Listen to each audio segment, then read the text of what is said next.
All right, fantastic, excellent. Okay, it's Mastermind with Neil Schwartz and a very special guest, Mike Ferry. Let's give him a big hand, everybody. Let's go. Woo! All right. All right, all right, all right. Well, we're over 100 visitors already and still climbing. Good Good. stuff for right on time. Mike, thank you again for doing this for us and with us. We really appreciate it and you. Thank you. You know, in life, I always say people are either a warning or an inspiration. My friend, you have been my inspiration for 50 plus years. So thank you, thank you, thank you. It's hard to believe that because neither one of us are 50 yet. So that's quite an accomplishment, but thank you. Because for those that don't know, Neil was actually my first customer. And it's been a great run, and I hope it continues for a long time. Me too. A long, long time. Exactly. All right. So, Mike, you know, clearly the market's changed. We're doing things a little bit differently. And what I wanted to do is kind of get some thoughts from you as to the differences in the marketplace today, let's say, than what you've seen over the last 15 or 20 years. I mean, people ask all the time, is what happened in 2007, 8, and 9 going to happen now in this marketplace? Your thoughts on that? First of all, it's a totally different market than what we had 2008 to 2010. That was a complete financial crisis worldwide. It started in the US and it continued very quickly. What we have today is a different set of problems, and that is that interest rate change that took place last summer. We were at a very, very low, unsustainable interest rate of 3 to 3.5%. And when the world woke up to that and it jumped to 6% virtually overnight, it took about 90 days, June, July, August, September, before we felt the effects October, November, December.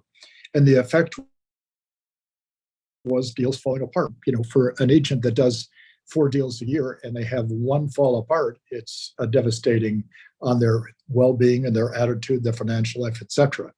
So the challenge we have today is totally different. Interest rates are still incredibly low. In the early 1970s, Neil, we've talked about this.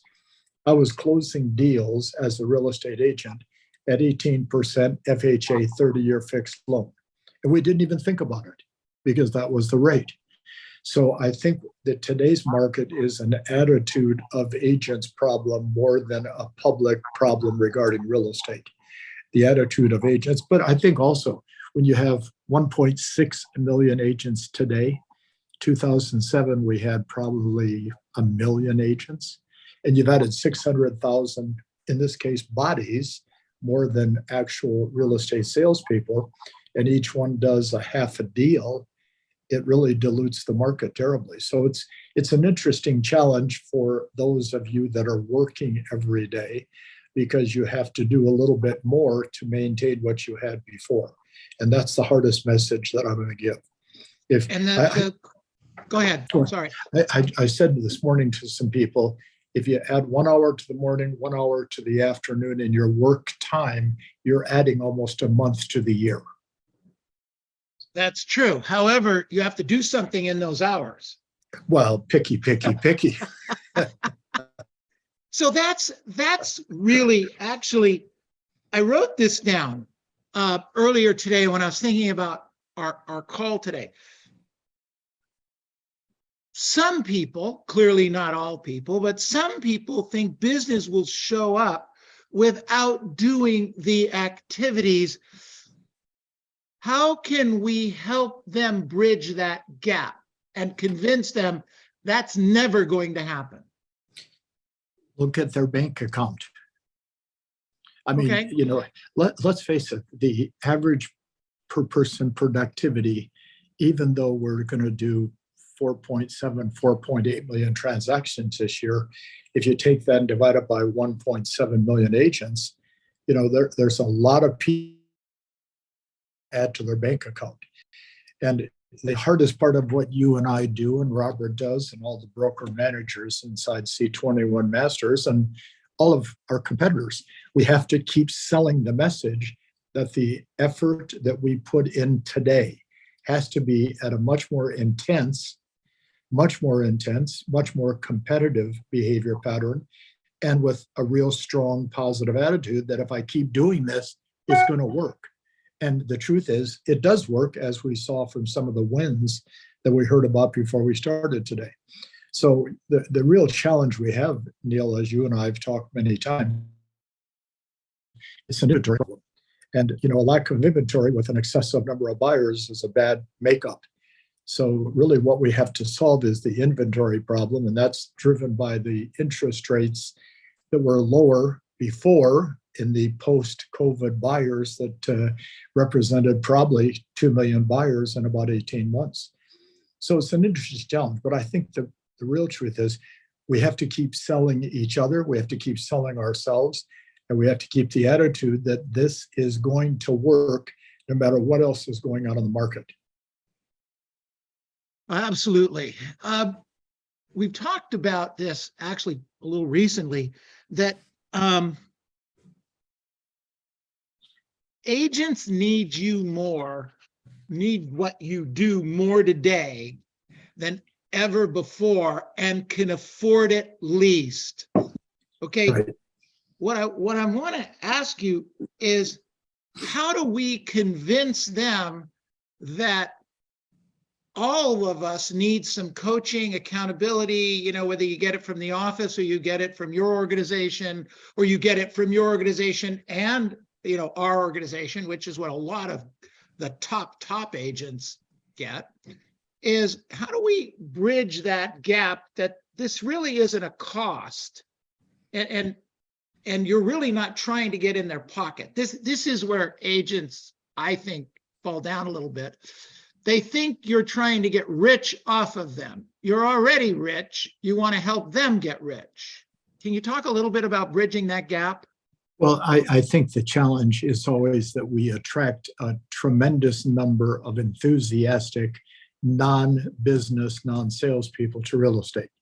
And if you're a business person, Neil, we've talked about this so many times together, we know that we have to keep reinvesting in our business if we expect our business to thrive and to grow. So we have to change that outlook as to whether it be buying a ticket to anybody's seminar or going to one of our seminars or getting involved at the higher level of coaching, that it's an investment in yourself.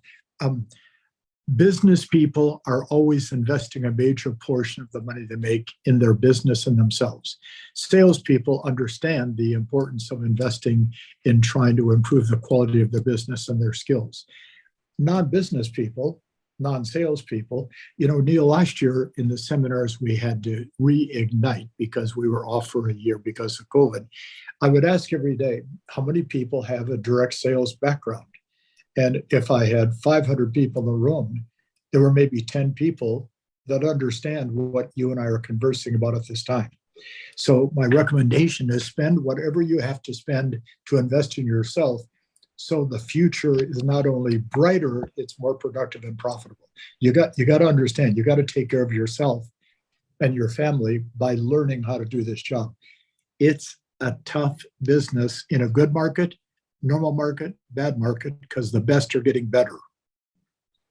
Well, that's for sure. The people that are getting the business are the top agents, and the top agents are the ones that are keep practicing, showing up for role play, keep previewing property, showing up at your events, polishing their skills, et cetera, and everybody else wants to wing it. Yes. Yeah, absolutely. So having said that, you could change your message a little bit. I think this is an important point. You could, over the last 50 years, change your message slightly to include people that want to do business not as direct as you, not as scripts and dialogues as you, not what you recommend and what you coach. You could do that and probably have some more people join your organization and you'd make more money, right? That sound like a logic? Yes.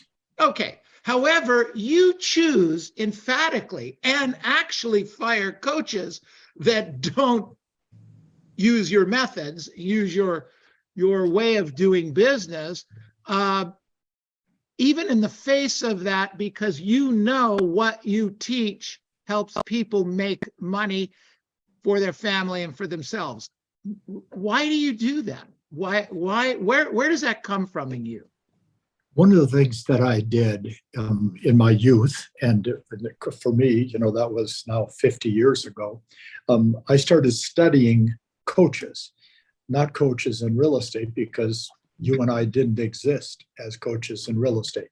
So I started studying college and professional coaches. And I had the good fortune of meeting personally some of the high profile professional football, basketball, baseball coaches, etc. And I would always ask them the same question: why don't you change the formula? For example, a football, you're either going to be defending or you're offensively trying to be scoring. There's no other situation involved in football. Either you're defending or you're trying to score. If you're going to try to score, there's only a couple of ways to score a touchdown with a football. Either you're going to be running or you're going to be passing. Well, you notice they're not throwing the ball up in the air, bouncing it off their helmets, trying to do backflips, wave to the crowd, and then trying to pass the football. Or take a selfie. And take a selfie in the process, and then post it on the internet to hope that the 9 people that listen to them, enjoy it. So what I've learned in studying coaches is that there are basic fundamentals that never change. So in basketball, the big change 30, 40 years ago was going from a 2-point score to a 3-point score by making it a longer shot. So either you're making a free throw, you're making a 2-point shot, or a 3-point shot. So far, they don't have a 4-point shot unless you get fouled while trying a 3-point shot and make the free throw. So they practice the same thing every day, day in and day out. We had a couple of fellows that were professional football players that worked with us over the years. And I would always talk to them about nothing new of consequence. And they said, because the old stuff perfected is what makes champions. So I took the approach years ago that we have a choice. We can become a champion, meaning that we're attaining the plans and goals we've set for ourselves, not set by somebody else, not worried about what other people think, but the goals we've set for ourselves, and have our own championship every single year. Or we can do what the crowd does. And Earl Nightingale always said, the one thing you want to make sure you're doing, whichever way the crowd's going, go the other direction. So therefore, the message has never changed, because we know that it works when they do. And that's what we always have to hope for, that they get the message. So, I'm turning 78 in about a month, and I figure at age 98, I'll be saying, attitude, approach, expectations. I learned that from Neil Schwartz. Prospect, present, and close. And with those 6 words, life is going to get better. No, I love it. That's great, Mike. Thank you for sharing that. Bernie Gallerini, Karen Bernardi, Neil Weichel, Josh Barker, Lee Marcus, all names of superstars that you coach and continue to coach. So a couple of questions on that. First of all, every single one of them is a pleasure to talk to. They answer the phone, they talk to you, they share information, they are a pleasure. And yet they're doing 400, 600, 700, 1,000 transactions a year, basically following this system. We have agents in our organizations that do a lot of what we ask them to do, but they're not at that. What makes those people, and if I miss some names, I apologize, but what makes those people that way? And then we've got this gap to bridge on some of us others. What is that? Well, I think that, either you have internal drive or you don't. And that internal drive, you and I have talked about it, it came from, we did not want our future to be like how our past was growing up. Neil and I have a lot of things in common as children, in the neighborhoods and the homes we lived in, the type of life we lived. Um, and you see, if you look outside of the circumstances you have, and you see that there are people doing what you would like to accomplish, if you have inner drive, that will cause you to do what a Josh Barker, Bernie Gallerini does. So it's always goes back to that same old story. If I don't have a goal that pushes me, I'm probably never going to succeed at a high level. But you know what's interesting, Neil? Most of these people that you mentioned, and there's several hundred, which is for you and I such a great testimony to what we do. If you really look at those people, the majority of them never accomplish 100% of what they set out. Karen Bernardi has told me 20 times in a row, I never accomplished more than about 85% of my goal. But the goal I have for next year is 20% higher than the goal I had this year. So there's always an expansion. So I don't think there is a true answer outside of the fact that you have to want your life to be different and better than it has been. And then you focus on that 100%. You know, you've always wanted to be the best broker. I've always wanted to be the best speaker. And we keep reminding each other of that, which is why your brokerage gets better and better and better and better. And hopefully my seminars get better and better, which I think in both cases we've both done. Well, they do, and that's great. But I guess the next question is, in order to succeed, and I know the answer to this is no, but some agents would look at it and say yes, is unless you had a lousy childhood and parents put cigarettes out on your arms and you came from, 3-bedroom, no bath houses, can you not succeed without that kind of trauma? Yes, and that is through the exposure you get in your day-to-day life. As you and I have talked many times, I was very lucky to have Earl Nightingale in my early 20s say, "Tell me about your education." I said, "I barely made it through high school." He said, "What about college?" I said, "I went one semester and flunked out." He said, "How many books do you read a year?" I looked at him and said, "Besides Playboy?" I'm 22. But I'm only doing it for the articles, not the pictures, of course. So he's the one that said, if you start reading 200 books a year, and I said, what kind of books? Business, life, psychology, anything that can inspire you to live your life at a higher level.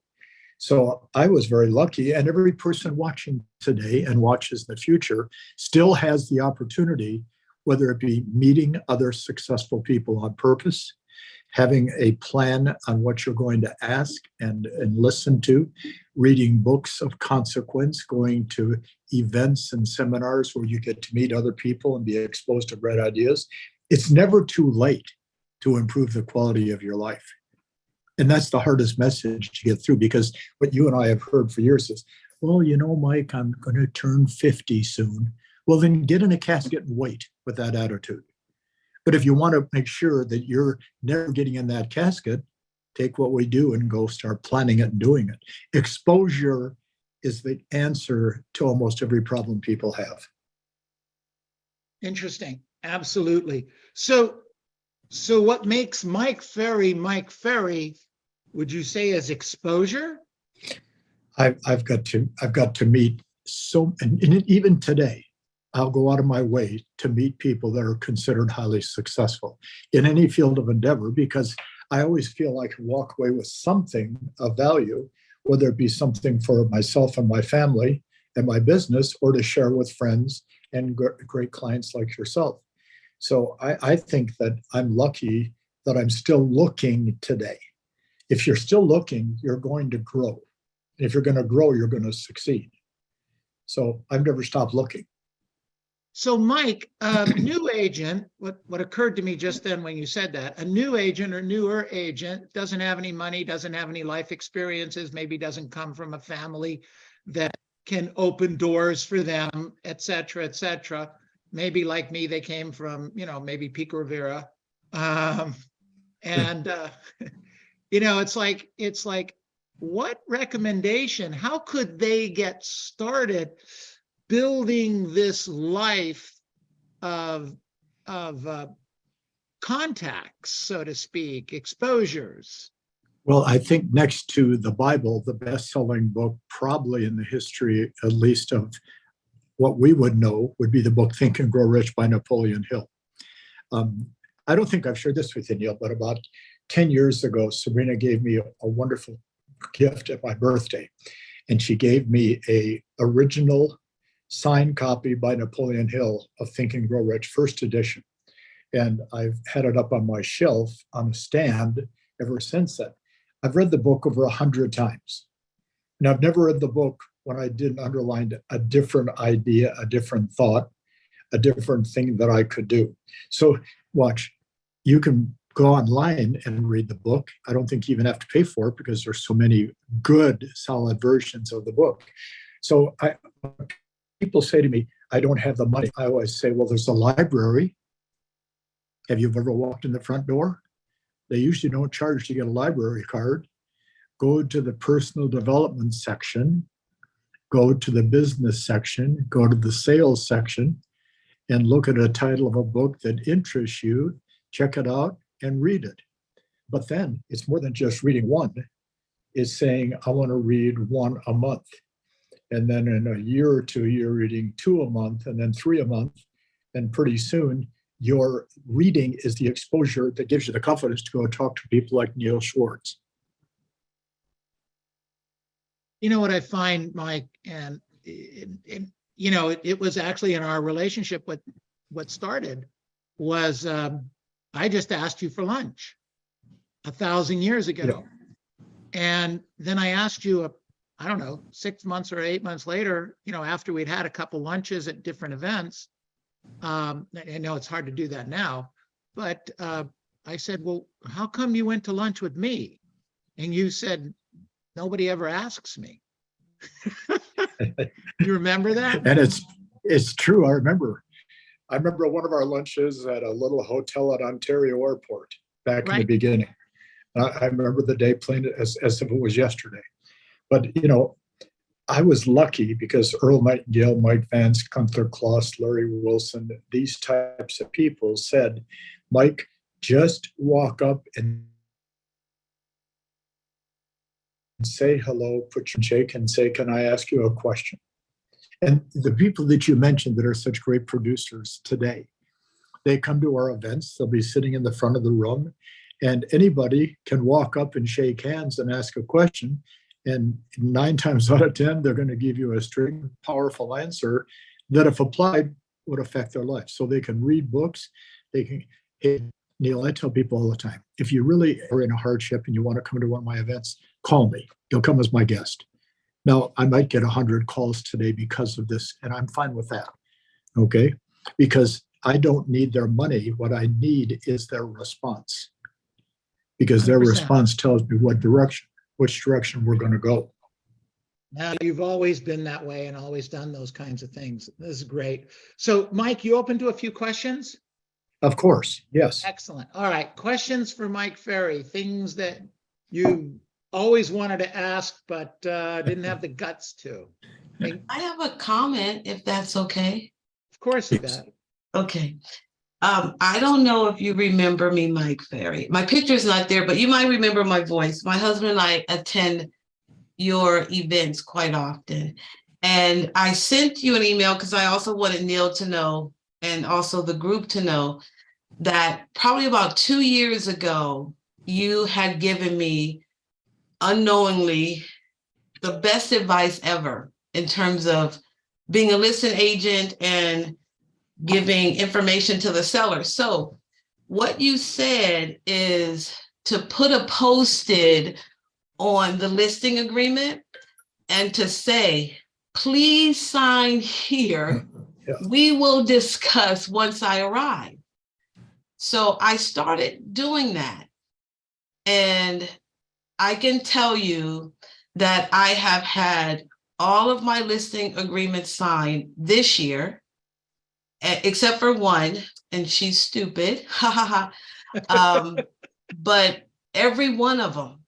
Actually, when I said it, I was walking into one listing appointment. They were in the middle of signing it. Isn't and that say, great? "Oh, we're almost finished. Let me do this." Or I have a question here, but I've signed it all. And so I told Neil, I said, I don't even get to go to my listing presentation and say it. I don't get to showtime because the listing agreement is already signed. And then I get to be chatty catty.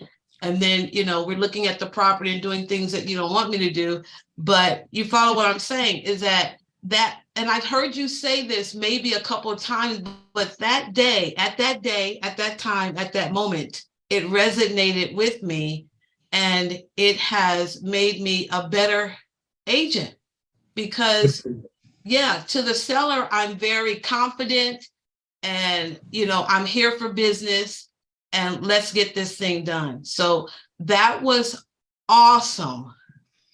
Thank Well, you. It's everybody interesting. take that one to the bank. I I do think all the time.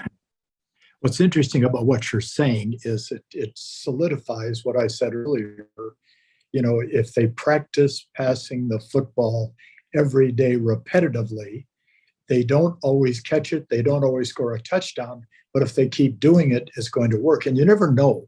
And that's what I love about what you said. You never know when the message that I'm trying to deliver is going to resonate, or when it's going to hit, or when the Right. door is open for that level to accept it. So thank you. That's very kind. Yeah, I just want to say thank you for that, because that's been a moment for me.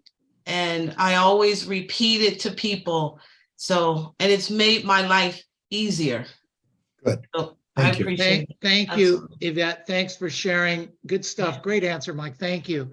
Thanks for sharing that, because Yvette's on her 10th or 11th listing taken like that.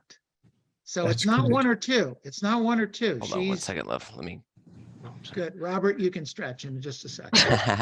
Well, Ed, I go wanted to ahead. just piggyback on Oh. that real quick with Mike. I remember Mike Darda telling the story, and it goes to Yvette's thing about just asking, just putting it there. Mike Darda tells the story. The first seminar he went with you is you stood up in the front of the room and you said, "Who here has a $100 bill?" And someone raised their hand and you said, "Pass it up," and you got the $100 bill. And you said, "Who here's got a new car?" And someone raised their hand. They had, keys to new Cadillac. And you said, "All right, give me the keys." And they passed up the keys. And he said, "Who here's got a diamond ring?" And this lady raised her hand. You said, "Okay, let me have the diamond ring." They pass it up. And you said, "Well, look at me. I've got a $100 bill, keys to a new Cadillac, and diamond ring. And all I did was ask." And it's just the power of just asking for the business. Just simply, "Will you sign the contract, please?" And that goes to Yvette's point of just ask them to sign right there. It's okay to just ask for the close. And I always remember that story and use that in our trainings and stuff like that. It's just the power of just asking for the business. Thank you. That's a great example. Right. Good stuff. Okay. I have a question. Ed, go ahead. Hi, Mike. I was wondering right now, with the way the market is, usually what lead sources you'd recommend that we spend more time focusing on. Building your database, talking to your database, asking for course. referrals from your database. But most people's database is not big enough to generate the amount of business they want to accomplish. And I've always been amazed at that. I talked to a person a couple of days ago. I said, "How long in the business?" 11 years. "How big is your database?" 170 names. I said, "How can you do that?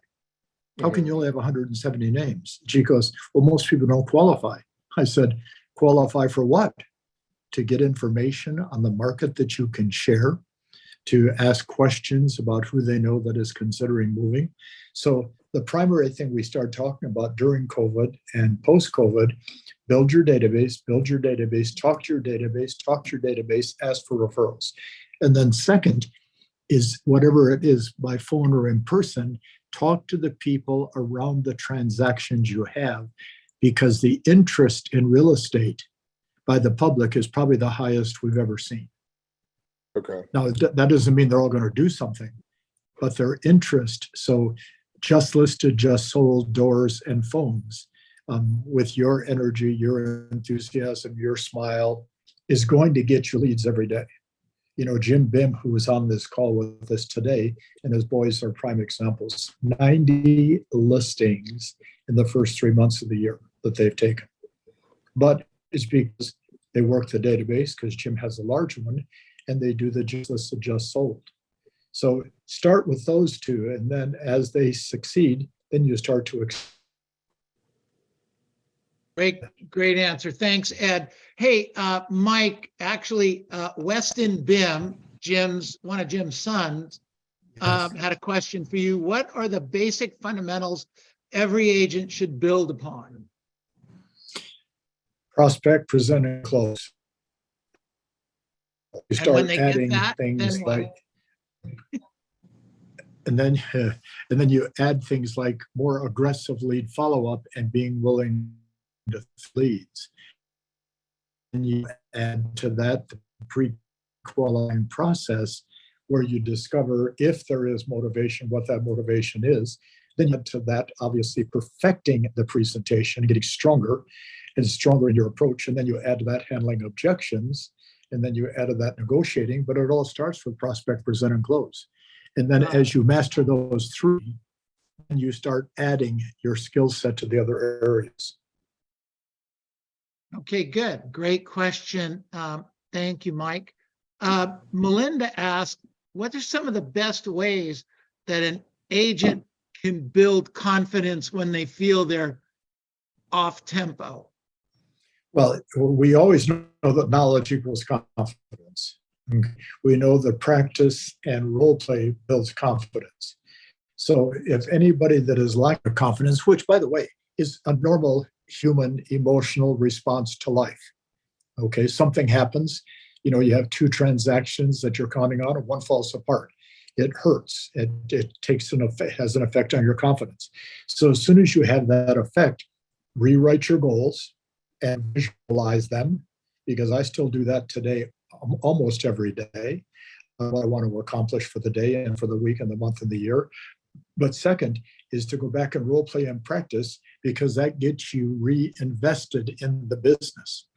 And if you're reinvested, your confidence goes up. Remember, knowledge equals confidence, ignorance equals fear.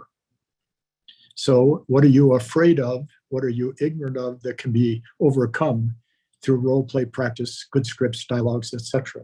But I think for all of the people that view this, Neil, just being on this with you every Thursday is a confidence builder in itself. Well, we think so. Sometimes others don't. Other questions for Mike? Raise your hand or speak out, please. Mike, it's Linda. Yes, sir. Yes, ma'am. So a lot of my coaching clients are asking, what's the best way for me to get into a mastermind group? Form one. Form one? Yeah, instead of trying to find one, create one. And you only need 3 or 4 people to start and formulate a mastermind group. So go to an event, whether it be mine or somebody else's. You meet 2 or 3 people, which you like to get together once a week for a half hour and share ideas. And, the biggest challenge we have in the business is nobody is trying to form a strong mastermind group. Very few people are trying to do it. And yet, under the Mike Ferry banner, we have about 300 mastermind groups operating in North America. But each one has 10 or so people. And Linda, you and I both know 300 times 10 is 3,000 with 1.7 million agents. So form one. There's one waiting to be formed if you ask. Okay, great question. Thanks, Thank Linda. Good answer, Mike. Great answer. Okay, other questions for Mike? Raise your hand or speak up, please. Mike, I have a question. You recommended for us to read a book, maybe hopefully one a week. Correct. Is listening to Audible one book a week is good as well, or is not compared to reading? Because if we don't have enough time to read, I typically read minimum one book through Audible. Is that good enough? I've never attempted using the Audible side for my lack of intelligence, I guess. Reading for me works better because I underline sentences, then I take the book and I fold over the corner of the page, which means something on that page was important. Anything we can do, and doing one Audible a week, I applaud you. Absolutely. I just think the learning curve is a little stronger when you're reading, and even if it means reading a little less, I think the learning curve is substantially higher. Because normally we're listening when we're driving, we're distracted, somebody calls us, there's traffic, there's too many things that can get in the way of the information being processed. So anything you do to expose your mind through audio or through physically reading a book is absolutely great. I just, for me, like the reading the book itself. Thank you for asking. No, it's a great question. Awesome. Mike, okay, you got a few grandsons and a few sons. The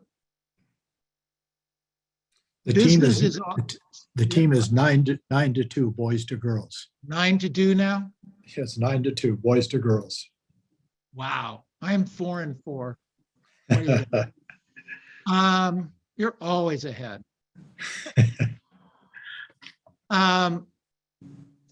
So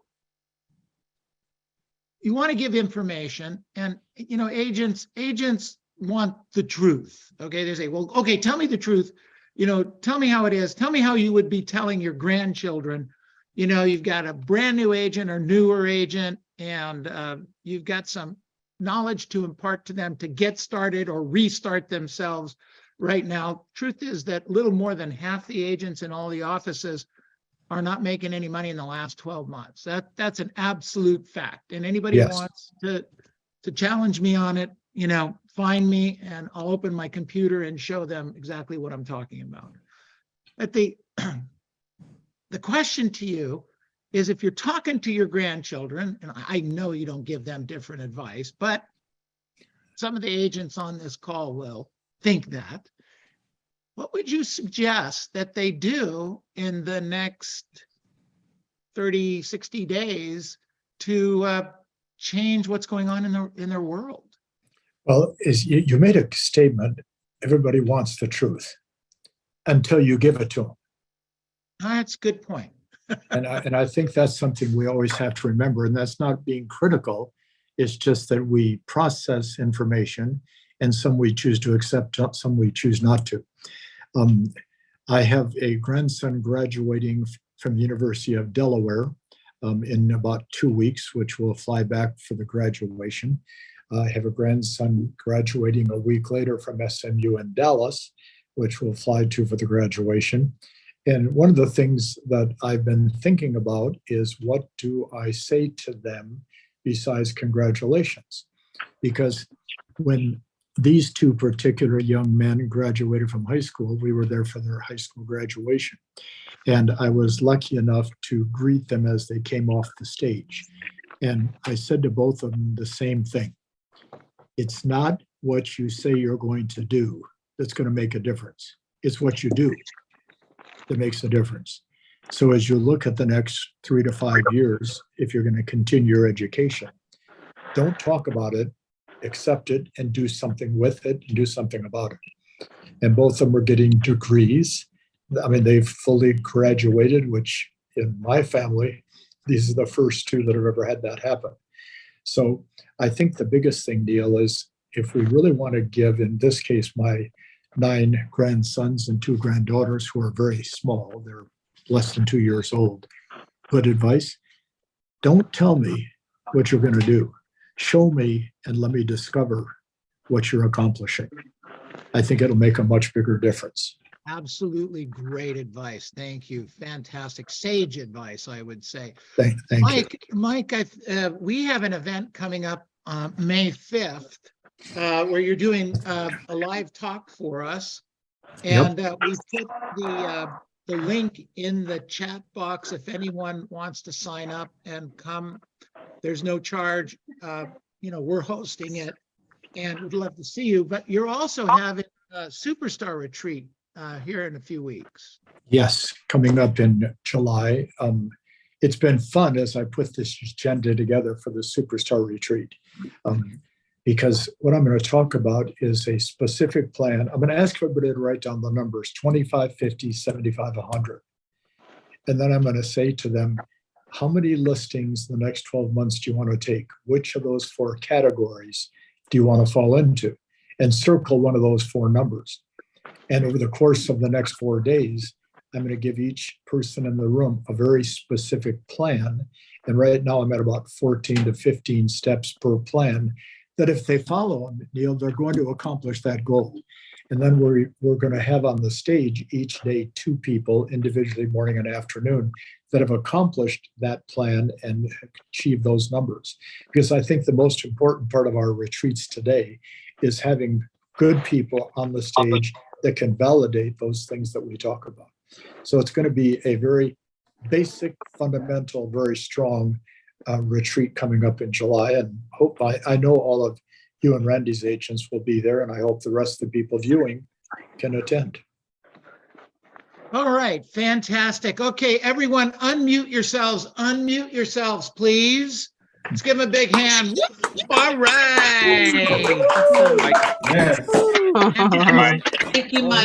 Thank you, Mike. Awesome. Thank you, Very, Mike. very cool. Thanks, Mike. Thank you, Mike. Thank you, Mike. Thank you, Mike. Thank Good job, Mike. Thank you. Thank you. I wanted to honor our agreement that we start on Thank time you. and we end on Thanks, time. Mike. Thank you. Those are the things that I've been taught and coached by you.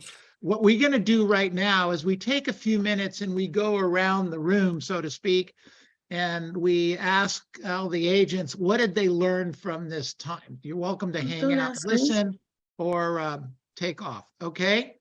So I'm going to sign off if I can figure out how to make it work on my iPad. And thank you, Neil. We'll see you in a couple of weeks. And thanks to all of you that are with us today. I Thanks, appreciate Mike. it. Thanks, buddy. Take care. Thanks, Thank you. Hi there, how are you? All right, big hand. Whoa, all right. Excellent, excellent, excellent. Okay. What did you learn today in the last few minutes? What did you learn? I learned that if you have to ask, you absolutely just have to ask. The worst they can do is say no. And I got to tell you, I'm a little bit bummed. I didn't think about it beforehand, but I should have asked Mike to join one of our mastermind groups, or at least present to one of my mastermind groups. But I will at the event in the next couple of weeks. Do it. Do it. Okay. That's actually how our friendship grew, was my just asking him to lunch. Sometimes he said no, and sometimes he said yes. Interesting, huh? Okay. Who's next? What else did you learn? I like that he said that. Valerie, go ahead, and then David. He said towards the beginning, work the hour in the beginning and an hour at the end of the day extra, and you'll add a lot of time to your work. So There was an additional point there, not just add an hour, do work during that hour. oh yes, you said that. I know. Yeah, and be intense about it and be positive. Awesome. Good stuff. Excellent. Yeah. Rhonda, did you have something? Yes, I liked what he said. It's not what you say you're going to do, it's what you do. Because, we make goals and we say we're going to do things and we may fall short and then get discouraged, but it's what we do. Always. It's not what happens to you in life, it's how you react to it. Good stuff. Excellent. Okay, Tess, go ahead. I like what he said where he's saying that you have to have an internal drive to succeed. And you have to think what's the best for your life. That's right. Absolutely. There are so many great examples today versus when I started with Mike 50 years ago of people doing massive numbers of deals. At the first Superstar Retreat, we were having trouble finding somebody that did 50 transactions in the marketplace. That agent was Dodie Donahue, and she was in Orange County. She did 50 deals that year. Since then, there are dozens and dozens and hundreds and thousands in the country. And now there's agents doing 1,000 transactions as an individual team. It's fantastic. So it's not blind faith anymore. It's a fact. It's happening. Okay. Who else had a question? Or who else? Savannah, what did you learn today? to keep the attitude that the work that I'm doing is going to work. Good. Well, that's what I said. You have a lot of people that you can ask. You know, when you go to the retreat in July, there's probably 400 of them in the first few rows that are all doing 100+ transactions, and they're doing it. They're making it happen. You work with somebody that's just crushing it. You can too. You do too. Good. Other questions or other things we learned from Mike Ferry today? I took a couple now. Go ahead, Alex. A couple of nuggets that I got is if I don't have a goal that pushes me, that I pretty much will never accomplish that goal or my goals, right? I guess define it. You know, that was one of them. I like well, you talked about how now our effort, we must have put more intense behind, you know, our efforts and have that positive attitude all the time. And then a key nugget that I love is, and I'm going to use, is I'm going to get sticky notes and put, please sign here. We will discuss this when I show up. I love that. Yvette has taken that one single idea and made a lot of money easier because of it. Okay. So it's good stuff. Excellent. Miriam, you had something? Yeah, I want to say that he say ask for referrals because we only focus on one person, and you know, every one of us know a lot of people. Ask for referrals. Ask for business. Absolutely. Good job. Excellent. Do you know that I probably get, without exaggeration, 6 or 8 calls a week from agents across the country, and please send me a note, don't call me, to remind me of what city they work in and where they're at so that we send them a referral. I never thought of myself as an influencer, but I guess I'm an influencer in that if somebody needs where to send a referral, they're going to call me or Robert or Patty or Randy, etc., and say, you know, where we send it, where should we send this? You know, if you guys aren't working us also, and your brokers and your managers and all the superstars at the superstar retreats, you're missing a giant opportunity. I know agents that through their coach with Mike Ferry that make more than the commission or more than the amount they pay Mike. Or they pay him $12,000, $15,000 a year, and they're making, you know, 3 or 4 times that because of the referral business. You want to pay for coaching? Make sure you ask one more question. Good stuff. What else did we learn today? Basics. Sorry, Dwayne. You know, I can remember as a kid and growing up and playing ball and organized sports, and even with my daughter with ballet and all the rest of it. If you don't get those basics down, you will not be able to move on. That's true. That's true. That's exactly what we're talking about. And yet, you're not one of them, Dwayne.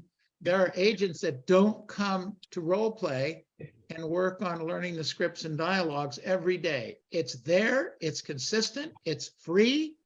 I don't get this. I don't get it. But what do I know? Okay, what else did we learn today? Neil, I just wanted to say, to add to what you said, the old stuff perfected makes champions. The old stuff, like role playing, going back to the basics, makes champions. That's exactly right. That's exactly right. How much time do you spend practicing? You know, we see videos after videos of Michael Jordan, of Kobe Bryant, you know, the greats, all these guys and gals practice. That's what we do. You know, my daughter's in the sports business, and she represents a lot of women in the sports world. And these women practice every single day, every single day. you know, and the ones that don't, and the ones that get off track a little bit, and add a couple pounds to they get a little slower, I mean, it's a problem. Be careful with this. Keep working on your better self every day. All right, what else do we learn today?